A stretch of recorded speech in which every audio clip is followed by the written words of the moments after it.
Hi friends, இன்றைக்கி ஒரு சின்ன விஷயம் தான் ஷேர் பண்ண போகிறேன். நீங்கள் பார்த்துட்ருக்கிறது பின் வார்ம்ஸ். குழந்தைங்க நைட்டு தூங்க முடியாமல் சாக்லேட் சாப்பிட்டாலோ இனிப்பு சாப்பிட்டாலோ பின்னாடி கை வச்சுட்டு ரொம்ப அரிக்குது வலிக்குதுன்னு சொல்லுவாங்க.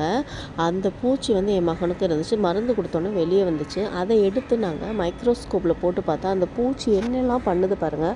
அப்போ இது வந்து குழந்தைங்களுக்கு எவ்வளோ ஒரு இம்சையை கொடுக்கும் அப்படின்னு பாருங்கள். ஒரு டிஷ்யூ பேப்பரில் வச்சுருந்தேன். நான் முதல்ல காமிச்ச சைஸ் தான் அது. மைக்ரோஸ்கோப்பில் வச்சோன்னே அது எப்படி இருக்குது பாருங்கள். அதோட உடம்புல உள்ள எல்லாமே தெரியுது. அது வந்து ஒரு டிஷ்யூவில் வச்சு அந்த டிஷ்யூவே எடுத்து கடிச்சிக்கிட்டு இருக்கு பாருங்கள். ஸோ இதுக்கு வந்து நான் என்ன ட்ரீட்மெண்ட் 6 months ஒன்ஸ் வந்து பார்த்திங்க அப்படின்னா அந்த பூச்சி மருந்து டாக்டர் கொடுக்க சொல்லுவாங்க. அதோட வேப்பங்கொழுந்தும் நம்ம அரைச்சி வடிகட்டி குழந்தைங்களுக்கு ஒரு அரை சங்கு ஊற்றி விடலாம். இதுதான் என்னோடய ட்ரீட்மெண்ட்டு. பாருங்கள் எவ்வளோ ஒரு எப்படி அந்த பூச்சி வெளியே வந்து அந்த டிஷ்யூவில் வச்சோன்னே எப்படிலாம் தெரியுது பாருங்கள். தேங்க்யூ ஃபார் வாட்சிங்.